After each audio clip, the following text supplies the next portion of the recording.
This thing is different because now we wait to go on IG Live as well. Everything is combined. Give me 2 seconds on that. Yes. Well, there we go. We're live on IG. He's getting ready. Listen, man, we got a legend in the building, man, and he's from he's from Compton, California, man. All love over there. Fabian, do your thing, man. Introduce us, man. Well, it's Fabian PerspecTV. Expected, so accepted. And this is AllBall Reaction. And today we got a special guest. Before I introduce him, of course, we got my guy to my left, AllBall. Yes, sir. Yo.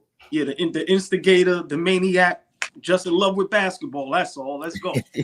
And you already know that don't like un comentario y suscribe. Hey, Al, man, listen, I don't know what he be saying. He might be talking about us. We don't know, but I'm going to say share, like, comment, subscribe, man. Let's go. He said, that's what he said. Subscribe. I forgot you speak multiple languages, man. That's love. We got a legend here. We got a legend in the building.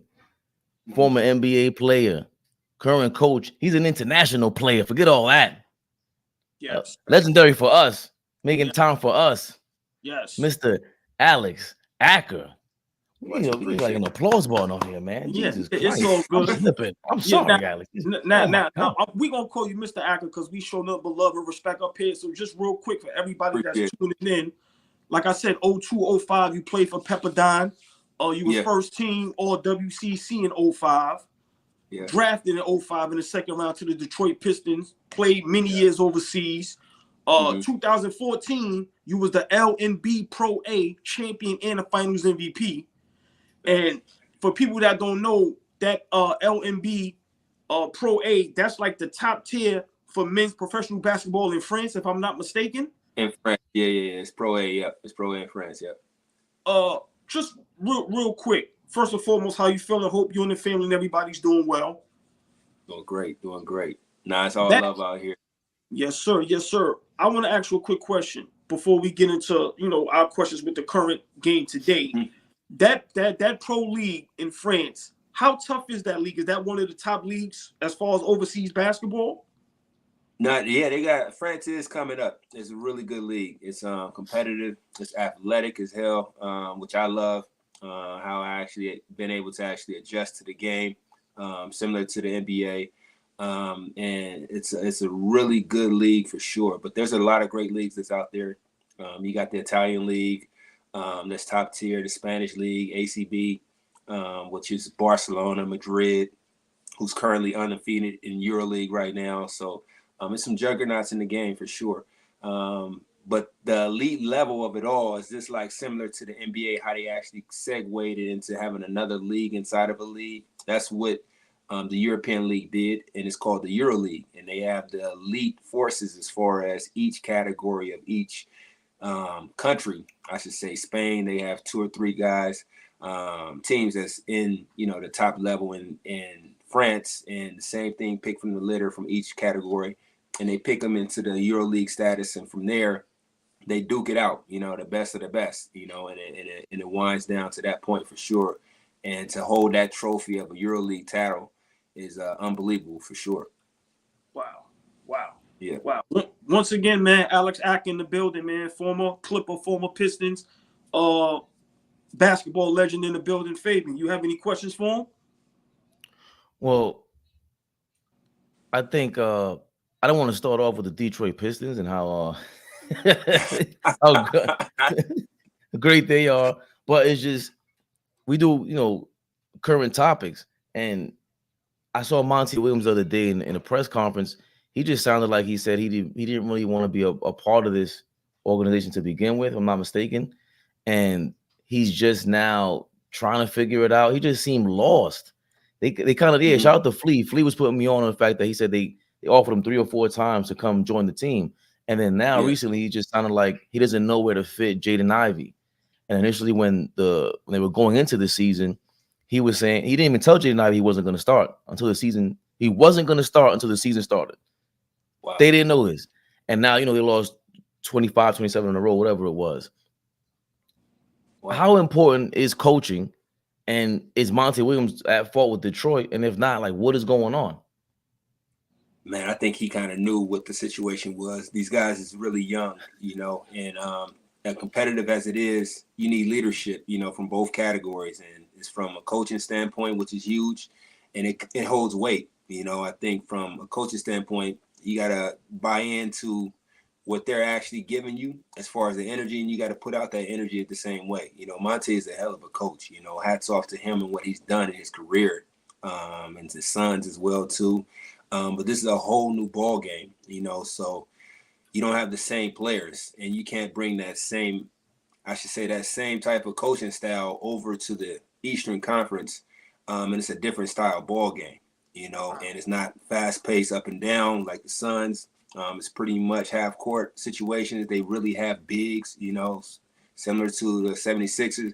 They got low post presence, and that's something that Detroit don't have. You know, and to stop the bleeding, they don't have nothing to get an easy bucket. It's pretty much, if the young guys is not hooping, it's you know, hectic for them, you know, at that point, you know. So that's why they don't know who to go to, and it's looking ugly from that point of when it comes down to it, because they're not losing by 20, 30 points. I can understand that. Then that's a serious problem. But those things that they're missing is real key pieces that falls into the leadership for sure.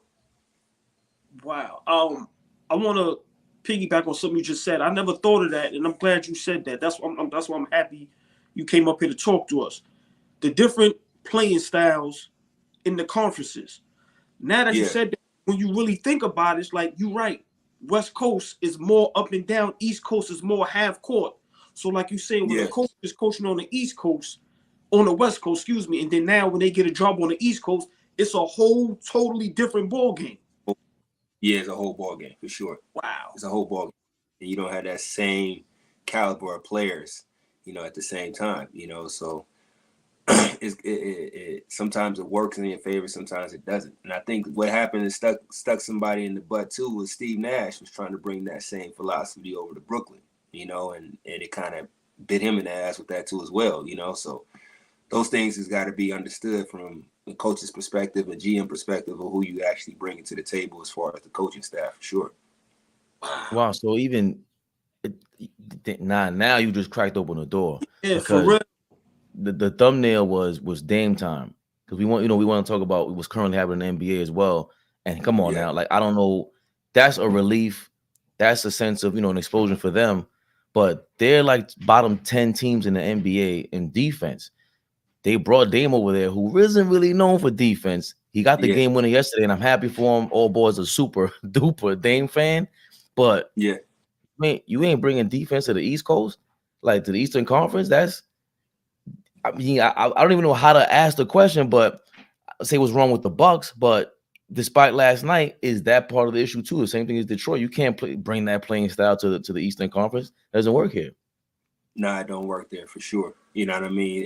And I think for me personally, it's like one of those things where you got to be a defensive minded. You know, I came from Detroit Pistons. That's how we won games, by stopping our players, not trying to outscore them. It was like literally we're gonna get stops. You know what I mean? And then we're gonna wind you down by making sure we set good screens and making sure we follow through of hitting those targets. As far as Rip Hamilton was the first option, then it goes to, you know what I mean, Rasheed Wallace if we need a post presence to stop the bleeding.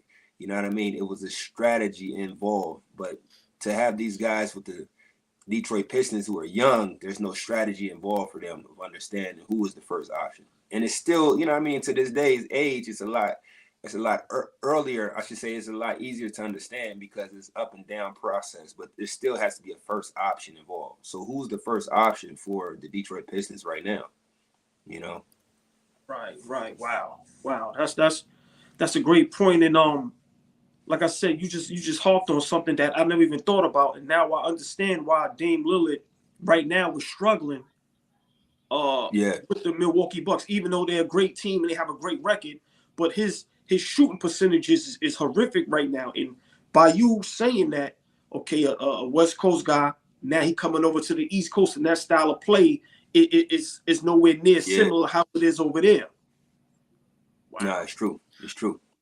Wow. Well, also I haven't heard that term in such a long time, because all we hear about now is positionless basketball. And I love what Gilbert Arenas said the other day. There's no such thing. You still have to give people a role. You can everybody just can't bring the ball up. Everybody, it doesn't make any sense. So it just doesn't.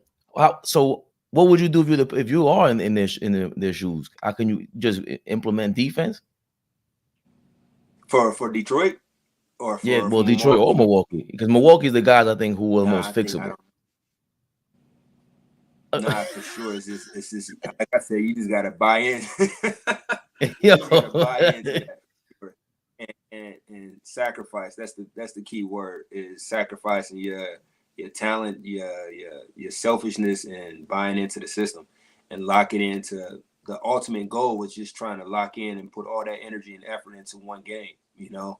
And now that I see that I'm a coach, I can actually understand from a perspective of, there's guys that actually play, when the ball's thrown up, they play one full game. That's one game inside of a game. Then there's 4 quarters. So those are each one game as well too. You know what I mean? So I was learned how to play possessions. Each possession is a game.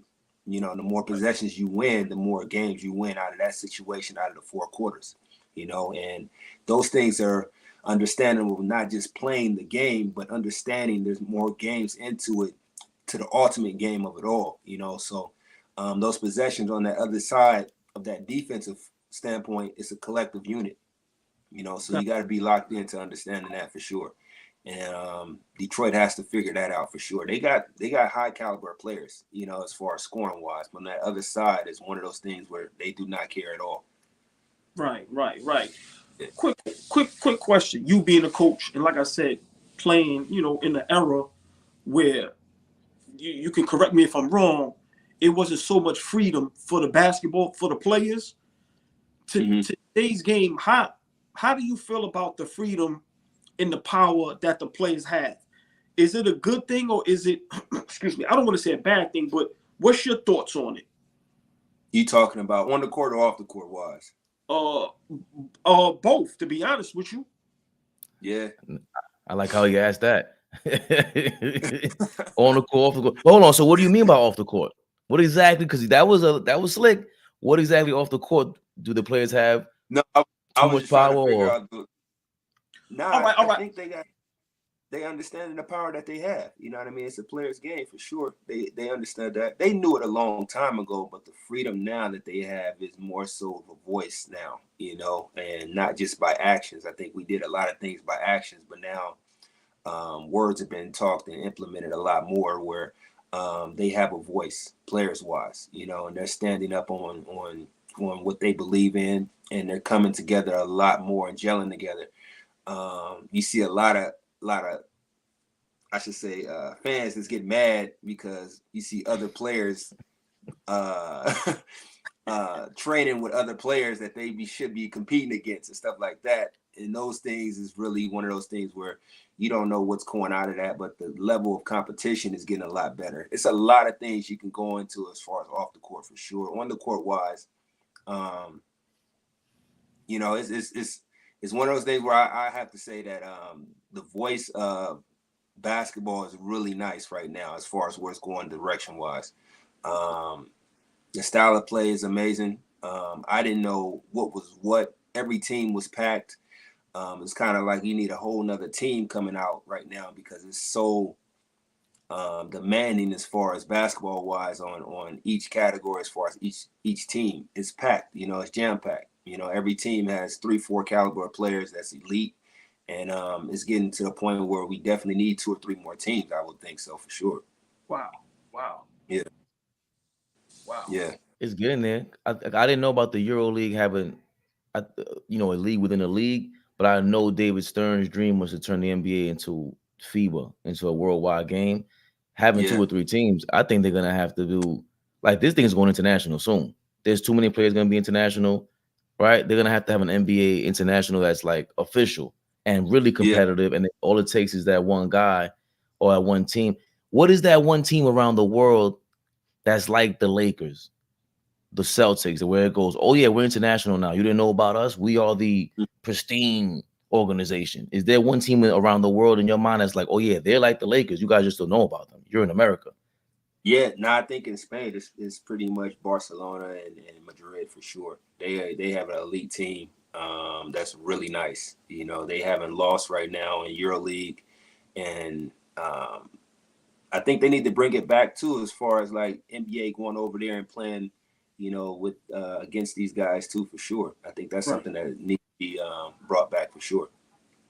What I know you said they're gonna eventually have to get more NBA teams, because it just seems like right now, which I love because I'm in love with basketball, it seems like that's all kids want to play.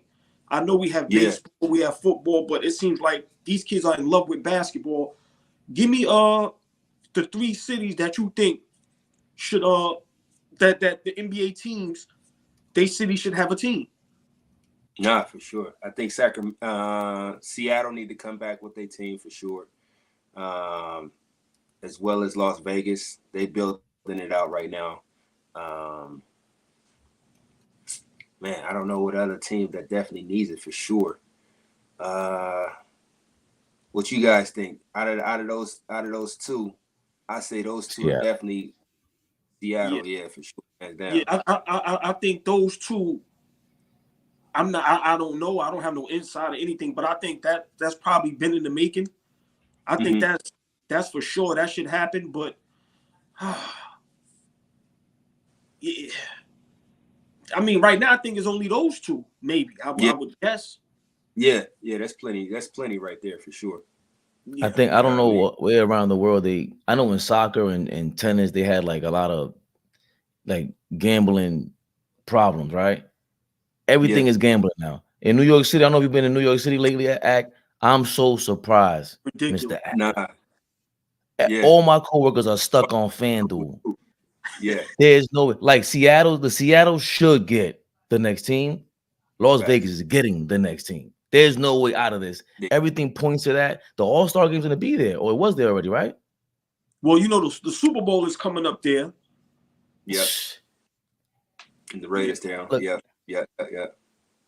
I don't want to mention any names, but this is a high-profile case about to go. They're gonna be in Las Vegas soon. I have a conspiracy theory about that, but I'm not gonna mention any names here. Act. I just know that Vegas. Who gonna have that? Who's gonna be on trial? Yeah, who gonna have I'll tell you offline. I'm not putting you in. He's been in the news for quite some time. Right.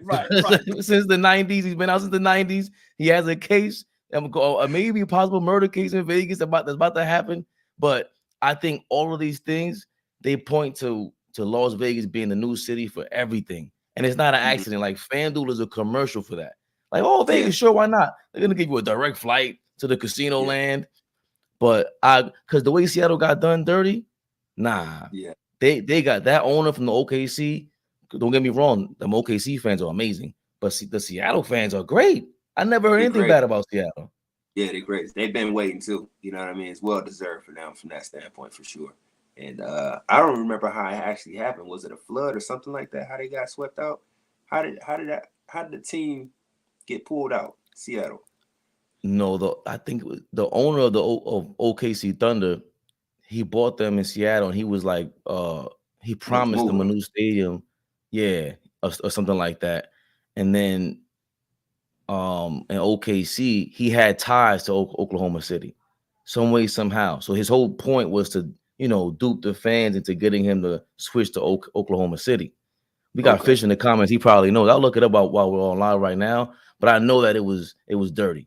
It was, billionaire business is billionaire business, but I know it wasn't like straight up fair, especially for a fan base who was supporting you. It wasn't like the Nets in New Jersey. Half that stadium was always empty. You know that. You know better than me.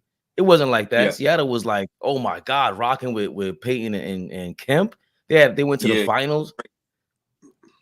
Come on, man. Like, so, I just know the way everybody spoke about it. Yeah, man. Yeah. And they had Kevin Durant before they left. They weren't going to support him. Yeah. Come on, man. So to your point, Seattle, I believe Seattle should get the next team, but there's no way possible Vegas ain't getting them. They got to be getting them next. No, that's true. Yeah, man. I think the Vegas standpoint is a lot of guys that's inquiring for that for sure. We all know who it is for sure, and it's promising for sure. I think it's going to happen more so than anything. And Vegas definitely needs a standpoint. They got the Raiders out there. The basketball team is going to set it over the top for sure. Yeah, crazy. Yeah. Listen, man, got Alex Acker in the building, man, this morning showing love. I want to switch subjects just real quick. I'm a guy that loves street ball, right? I'm from New York City. I live 5 minutes from Rucker Park. So that's the era that I grew up in, right?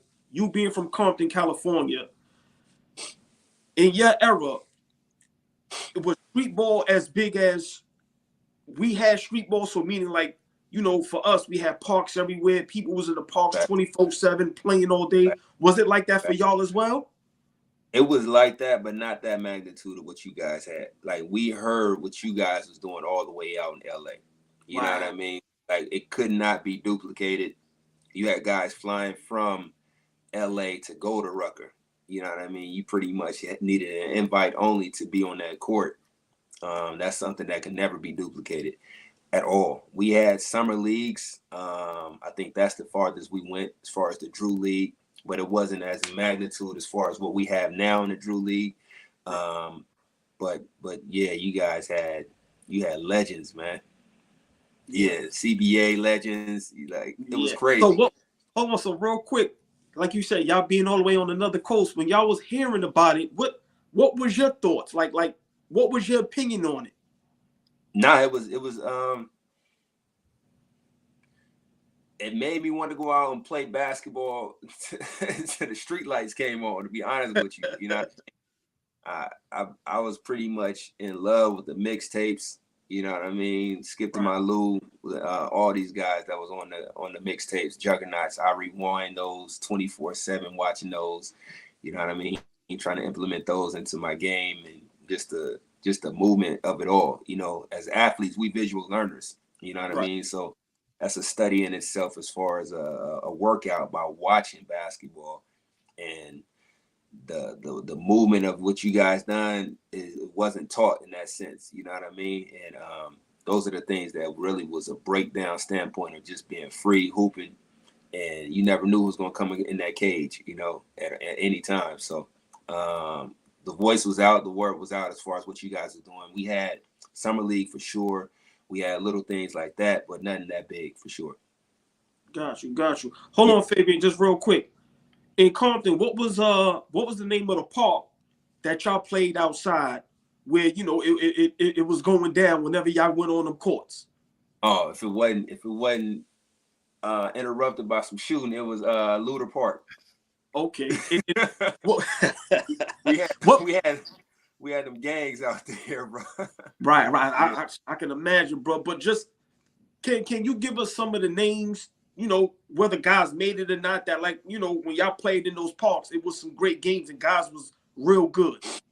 Yeah, now we had guys like Corey Benjamin, who played with Chicago Bulls. He was that dude that played Jordan 1-on-1 and he destroyed. We had who got destroyed? Oh, Corey Benjamin got destroyed. Oh. Hey, what do you thought you was gonna say? Mike got destroyed? No, I thought you had a legendary Compton story. You said, yeah, he got destroyed. But you not at all. Not at all. He said, what? We had Baron Davis. We had dudes like that. We had Tayshaun Prince. We had so many guys, bro, that you said Shea Cotton, Tayshaun Prince. We had a couple of dudes that pretty much didn't make it. You know what I mean? They already exceeded their limit as far as the potential they had, and they blossomed out too fast, you know, and went to college and didn't pan out. But for the most part, some guys is actually really juggernauts in the game that contribute a huge point as far as the direction with, you know, outside the court and giving us. That's how I got my butt kicked, man. You know what I mean? Stepping on that court, but it helped. When I went back to my age group, that's what, you know, really helped from that standpoint. So, the mentorship was from that, which is really just getting your butt kicked every day and showing up, you know. Right. Shea Cotton, the man child, right? Man child, yeah. Yo, we had a couple of those on AllBall. What was the hype behind him? Like, was that really like? Because for us, it was we had Felipe. I'm Dominican, so Felipe Lopez was super hype before LeBron. And when I tell you the first St. John's game I saw, I was disgusted. How was it for you with Shea Cotton? Was it the opposite? Was it like, oh no, this is different? Nah, he was a league status, like stamped him. Like he was a man child in high school. It was like a football player on the court, bro. You know what I mean? Somebody that gifted, athletic, that didn't even like work out. It was crazy to see somebody like that, you know, jumping out the gym, just moving naturally and just running through people like a train and booming on your best 5 man that's out there. Is crazy, you know, to see stuff like that. And yeah, those one of those things where it comes every now and then, a guy that magnitude of a player that's like really God-given, you know, talent-wise for sure. Right. This is the same thing that AllBall always talks about. And the other night we had a great live with guys AllBall grew up with. And what 2 things you just said was they always played outside. They looked for the guy who was better than with the name like that to go play against. They at least wanted to see who they were. And that's amazing. But the other thing you just said was people in this era, since they're not doing that, they're kind of like, it's like a highlight reel I'm seeing of people's lives in general. They live in the most lavish lifestyle ever. Meanwhile, the news is reporting we're like, there's a lot of broke people out here. But in basketball, how you live in lavish is the highlight reel.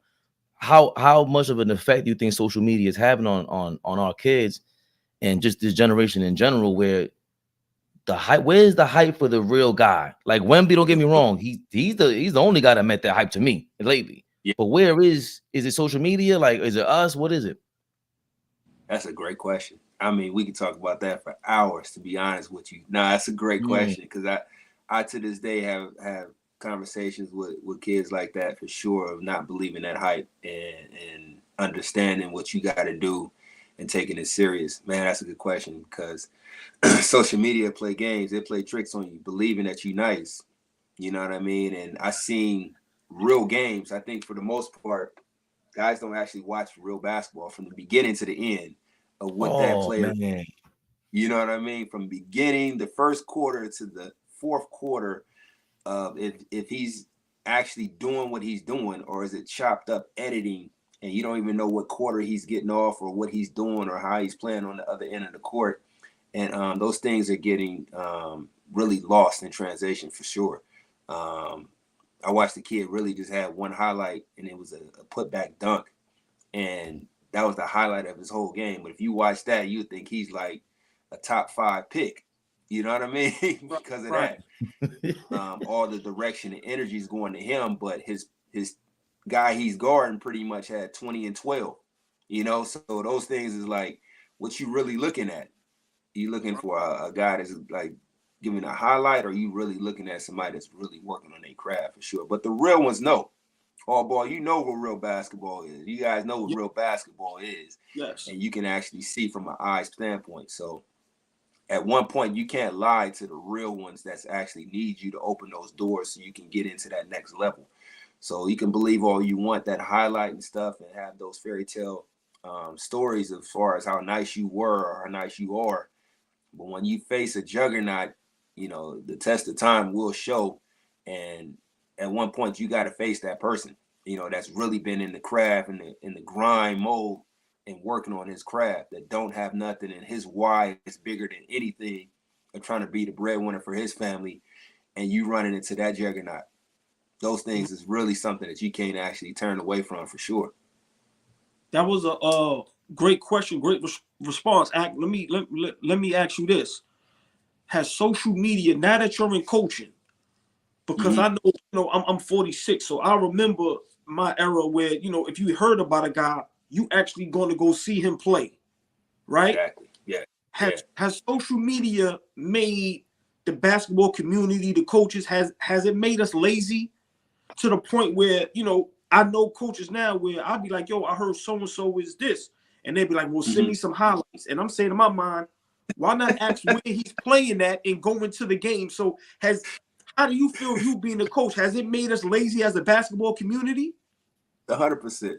100%. If you can do your job a little bit efficient. If you can do your job a little bit, you know what I mean, taking a break from one point, yeah, it definitely made us lazy for sure, you know. And as a coaching standpoint, is that's why you see a lot of jobs in the coaching standpoint is moving around a lot, to be honest with you, you know, right. because those old guys is still there, but the young guys is moved from job to job, and they trying to get, because it's not real facts of evidence. You know what I mean? If you putting your stamp on somebody, if I'm saying this guy is nice and who I am, it speaks volumes. So if they go see them and that guy is not who he is, it looks bad on my character.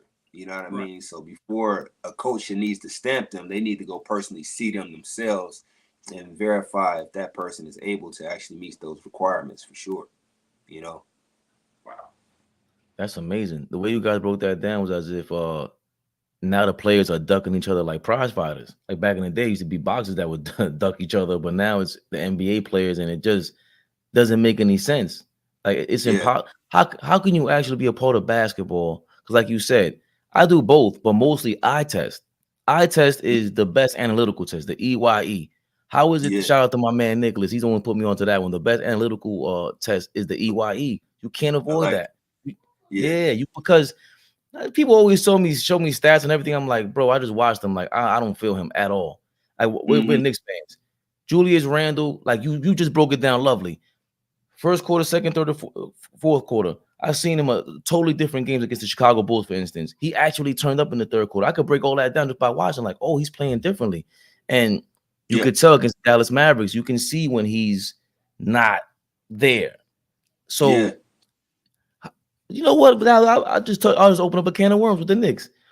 Do you have any? Have you been watching the Knicks? Do you think we've been playing differently? Do you have any opinion on us? Oh, me personally? Yeah. No, I haven't got a chance. Look, I got NBA Live out here, but they only play a certain amount of teams out here. You know what I mean? I rarely get the Knicks if they play like Miami Heat or they play Dallas Mavericks or like the Lakers. Of course, they play them out here for sure, but. From what I did see, they spotty for sure.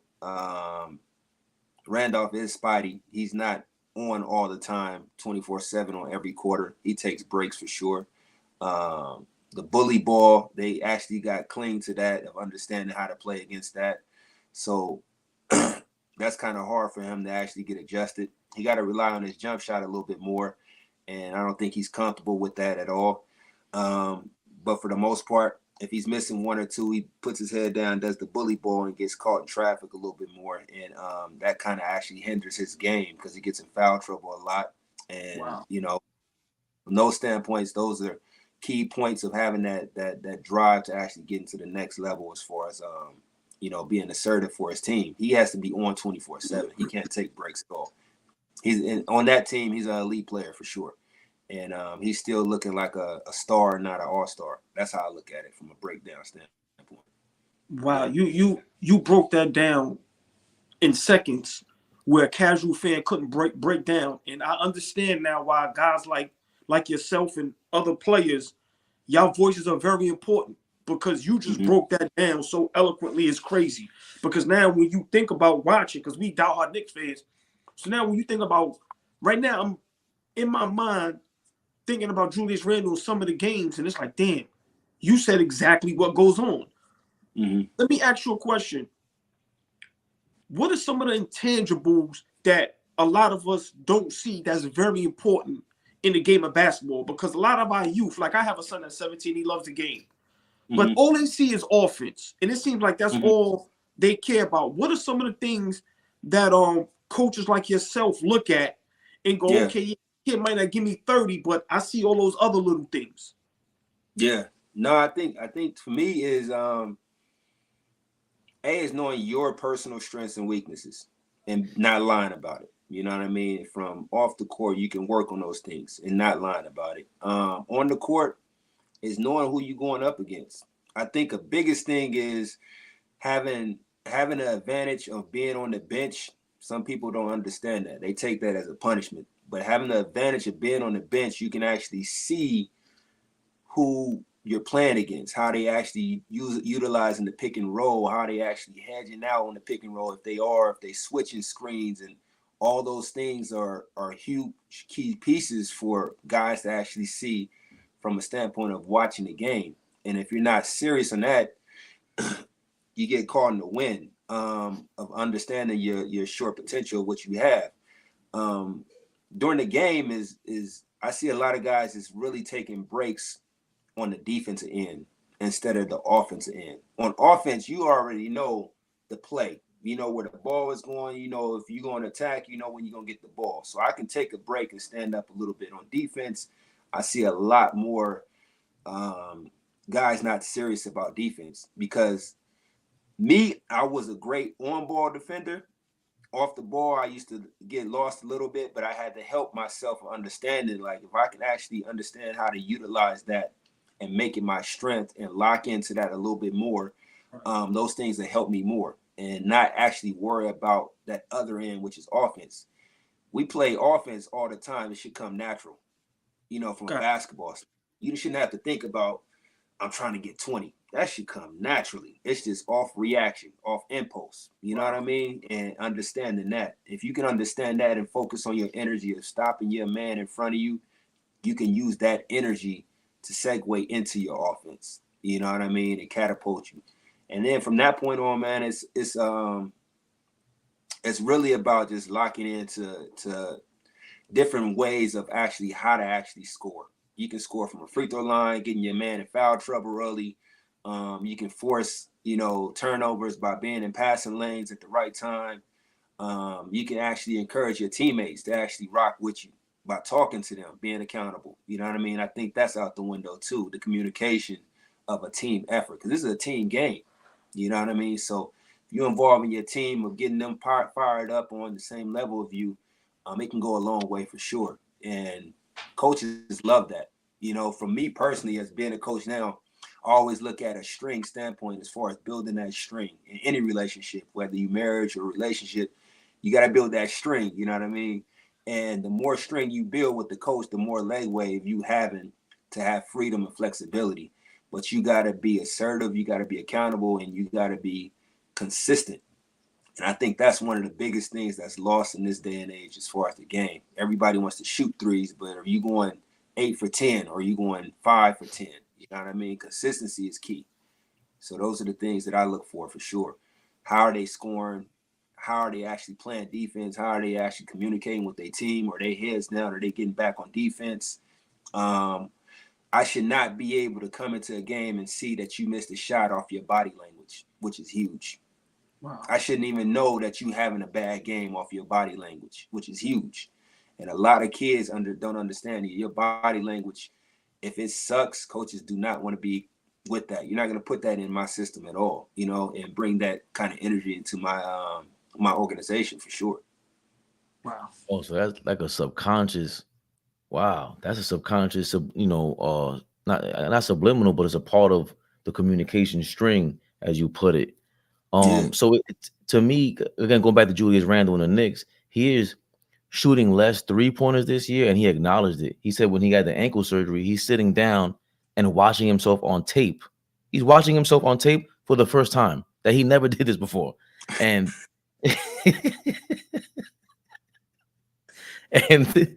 but he actually acknowledged, yo, I'm shooting too many threes. I'm letting the defense off the hook.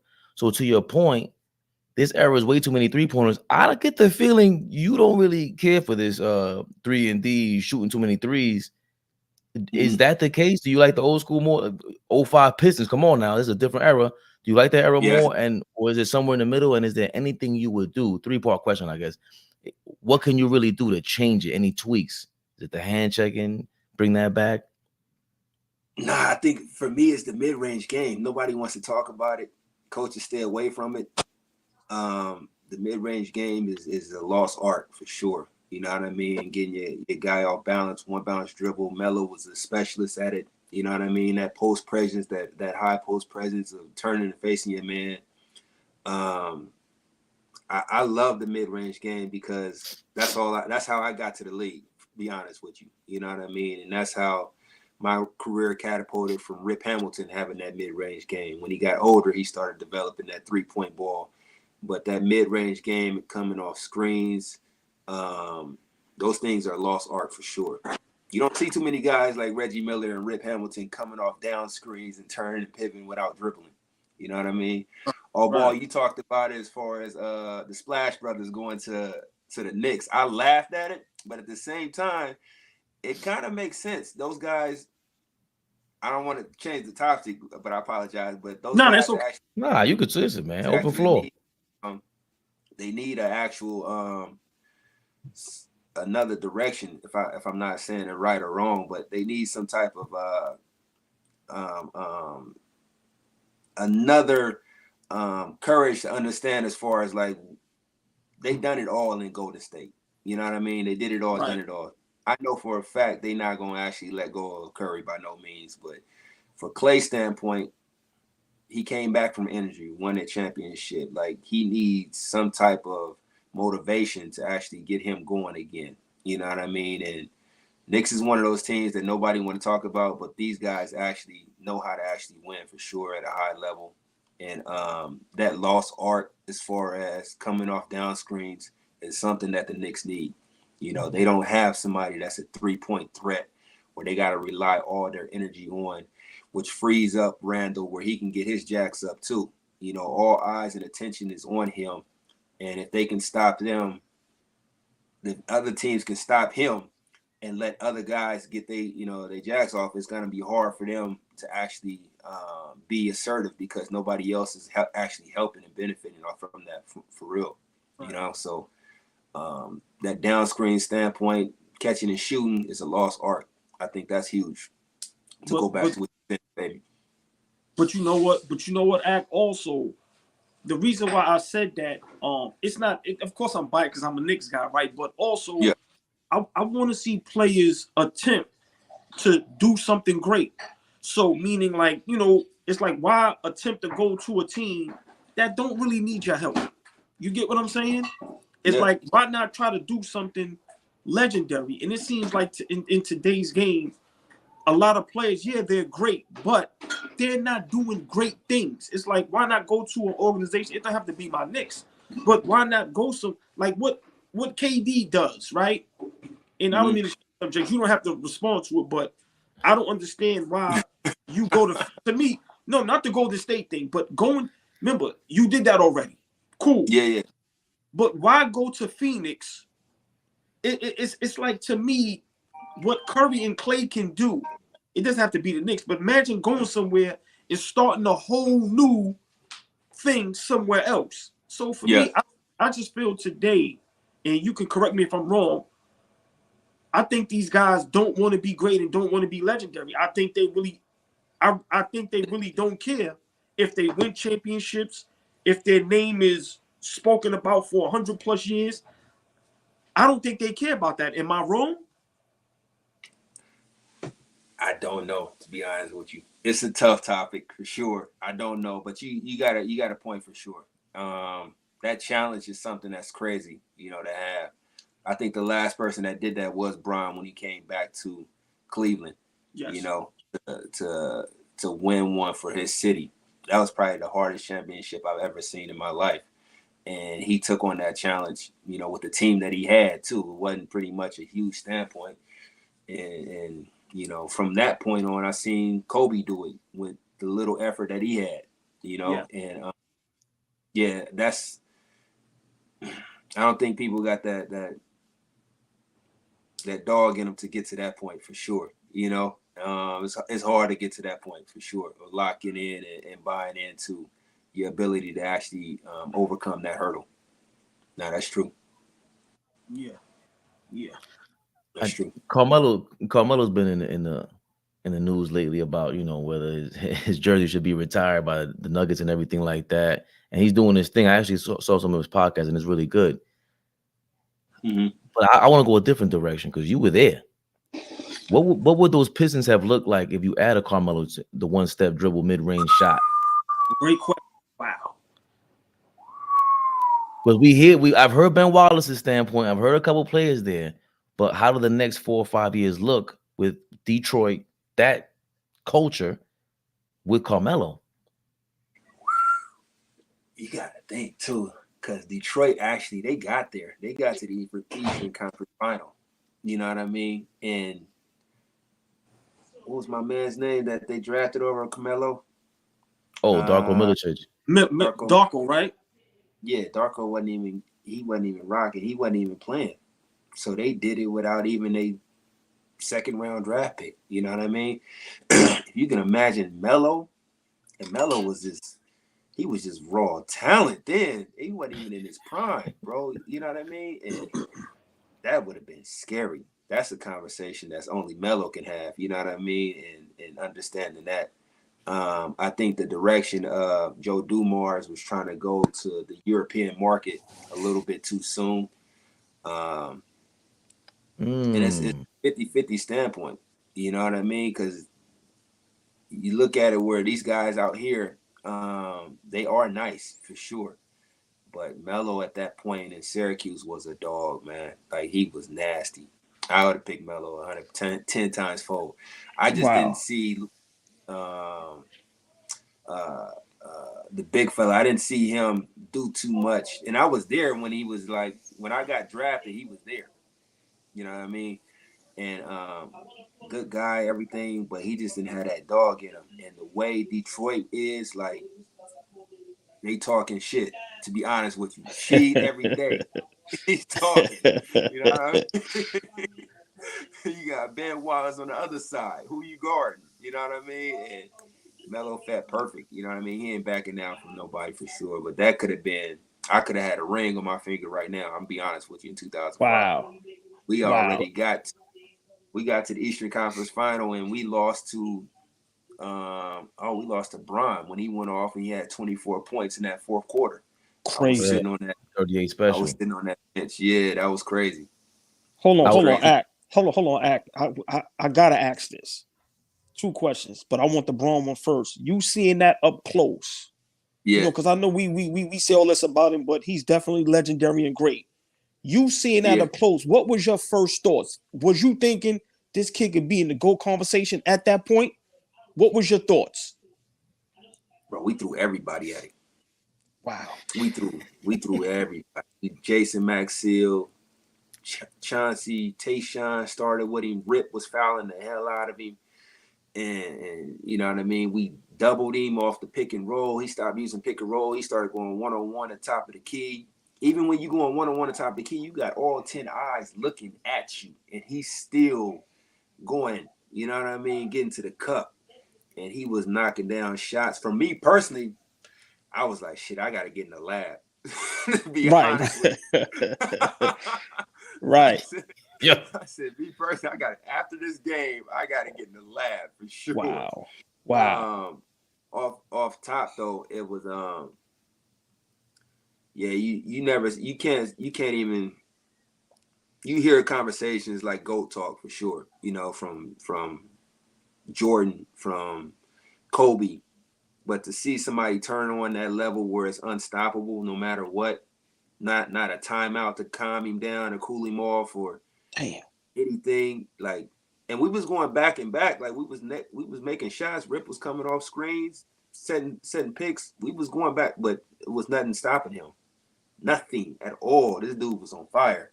I've never seen nothing like that before. You know what I mean? I seen dudes get off, but for him to actually call for the ball every time and deliver like that, it was crazy for a whole fourth quarter. Crazy. Damn. Yeah.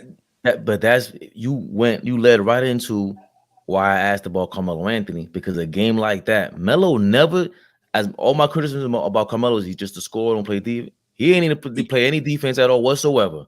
Because him and Bron go at it. He gave Bron the business every time out. Imagine Melo and LeBron in the Eastern Conference Championship. That would have been crazy. And I have a basketball nerd question. People don't remember Jason Maxiel. I remember him. Right. How was those practices? I don't know who else could dunk like him. Was he doing any like game, like how you say that, slam dunk style dunks in practice? Yeah, he was bringing the house down. Max was he was my height. He was probably an inch higher than me. He was like 6'6", and arms is like a orangutan. Like, this dude was crazy, booming everything, rebounds, pump fake, boom. Like, it was crazy, and he was doing it in the game. And to be honest with you, I was wondering, because like before we even got drafted, we came up to Detroit, and I seen him, and I'm like, this dude's he's a guard. What the hell is it? And and we met in Vegas because we got to play summer league right away after we get drafted. I pretty much in a week and a half. So we meet. It was me, Amir Johnson. Me and him was the second round pick, and then Jason Maxiel. So first couple of practices was we going hell week pretty much 2 times a week, and Max and Amir was rocking, and it was like, damn, I see why they picked him number 1. You know what I mean? And yeah, he's unbelievable on defense. He's blocking everything. He's running the floor down the lane. He's switching off on guards. Max was a prize for sure. He was definitely a steal. Tough. Listen, man. Real quick, AllBall. I'm sorry. What happened to Maxiel? Because I think there was another guy on Dallas. I'm forgetting his name, but it was Maxiel and somebody else. What happened with him? Was it injuries or like did the game go a different direction? No, I'm not sure exactly. I'm not sure. We kind of fell off when I came out here to Europe a little bit and reconnected, but I never asked him what happened, if he got injured or anything from that standpoint. Yeah, but he had a hell of a career. Got you. Ack, let me just real quick, couple more minutes before we let you run. Mm-hmm. How good was Rasheed Wallace, and is he one of the most underrated players that people tend to forget about and not get the props he deserves? Yeah, nah, she's game actually. It literally, she's game can go in any genre, any era that's out in basketball. You know what I mean? Like this, like 2000s, even up until now, she was nice. Everybody forgets she played in Portland and how nice he was in Portland. Right. You know what I mean? I think when he started winning, he got all the way to the Western Conference Finals against the Lakers. Game 7. He was a key piece towards getting to that point. And just nasty, raw talent, man. And he kind of actually got into his bag and brought in when he came into Detroit. Shout out to Joe Dumars. He had a great way of talking to people, locking in and homing into them, and understanding that this is definitely going to be a team effort, because all these guys had some crazy ability, but she was definitely he was the talk for us. You know what I mean? And if we needed a bucket, couldn't nobody stop him. You know what I mean? I seen she go at Dirk Nowitzki every single time down the court. It was crazy. 7-footers going at it. Wow. It was one of those things where, like, this dude is doing fadeaways with the right hand, fadeaways with the left hand. Crazy story. I met Fee literally my first practice. He came in with a Kansas City Chiefs helmet, football helmet, some Kansas City Chiefs. This is the first practice. Wow. All sweats, and he's shooting left-handed jump shots the whole game. As we playing 5-on-5, and he's making every damn shot left-handed. Wow. So we got to chop it up. He's like, man, young fella, I'm not even like in game mode right now. I'm like, this is wild, man. It's a whole nother level of elite players, when it comes to guys that really want to turn it on, for sure. And she's definitely one of those guys that's an elite player for sure. Yes. Fabian, we ask one more question apiece so we can let Acker run and get out of here, man. Go ahead, Fabe. Oh no, he just brought up Sheed. I'm thinking again, Sheed and Carmelo in the front court in that conference finals. But really, Sheed, Chris Webber, Kevin Garnett, Tim Duncan, even Antonio McDyess gets forgotten about. Elton Brand gets forgotten about. Those are the power forwards that, like, good you point. Went from. Oh, wait a minute, you play with Elton Brand? Nah, I play with McDyess. Antonio McDyess. Right. McDyess. I thought, oh, okay. I know he's on the Clippers, but these are the players. Yeah, McDyess, Carlos Arroyo, Carlos Delfino, those dudes. Yeah. Okay, those are the players that I thought, the power forwards, where they're like the centers now. They were kind of ahead of their time. If they come out 10 years later. Dice was nasty in Denver. He was nasty, dunking everything. He was booming everything. He was like a Kevin Garnett in the sense, you know what I mean, with a jump shot early in the stage. And yeah, he had a total package for sure. Dice was really nasty. She was nice. They all knew they role though, you know what I mean, and brought into it. And we just led everyone on defense. We had a huge presence. She blocking stuff on the left. You got McDice coming out of nowhere, blocking stuff like LeBron James. If you get beat, you know, you got Ben Wallace cleaning up the glass. It was a great look, you know, when it comes to defense wise, you know, and you can actually press up a lot more when it comes to it, knowing that you got help in the backcourt with those guys, you know, with a presence like that for sure. Hey, real quick, see, I always talk about that. There's no anchor in the back anymore. So is it harder to play defense today for a perimeter player? Is it harder for you to play defense today or back then? Yeah. It's harder to play defense today. I think it's because of the rules too a little bit, but at the same time, it's definitely harder to play defense. Who is actually committed to actually just going all out and playing defense and not really caring about it, like some Robin type stuff, caring about that other, you know what I mean? So those things is really, I don't think they get talked about too much for sure. Yeah. Before we get out of here, last question. Gotta ask you. LeBron, Kobe. Yeah, we ain't gonna let you run out of here without that. yeah. Listen, man, it's just real quick. Listen. I'm gonna put you on the spot. You can give a 30-second answer.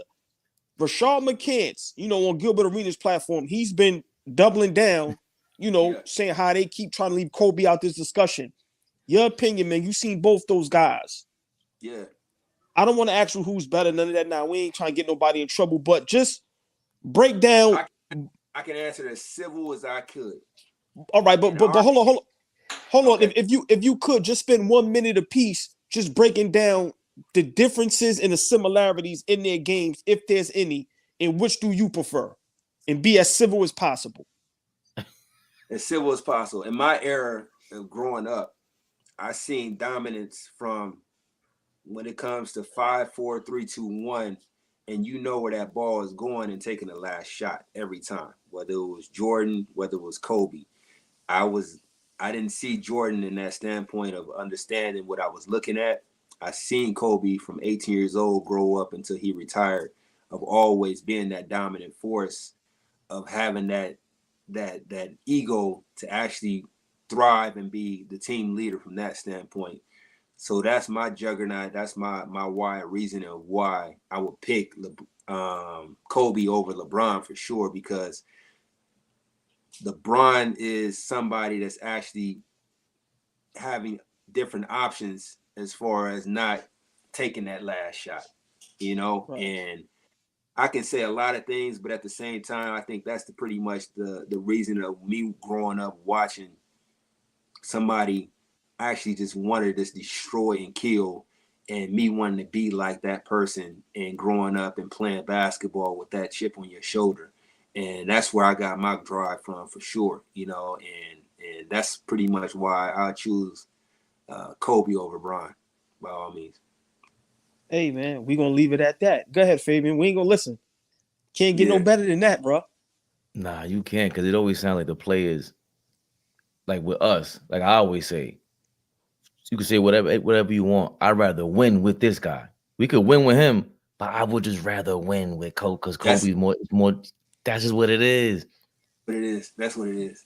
It ain't nothing about the statistics, because you can go tit for tat and all that. But when it comes to it, who you really watching? If you had a ticket and it's LeBron and Kobe, who you really watching? More. I don't care who you got better. I 1,000% agree with you. Yup. If you had to watch a game, who you really watching more? Listen, I'm not saying nothing, man. Listen, you say you're gonna be civil. I left it alone. Listen, I ain't gonna say nothing, man. That was a great answer. I love it. That's all I gotta say, bro. Alexander Acker, thank you, my brother. Appreciate all the love and support. You checking with us all the time. Thank you, my brother. Much success at everything you do.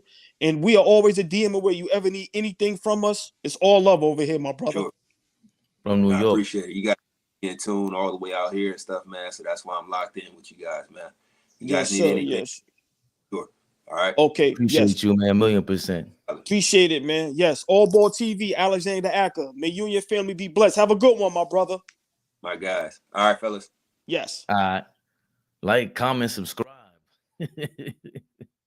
AllBall suckers.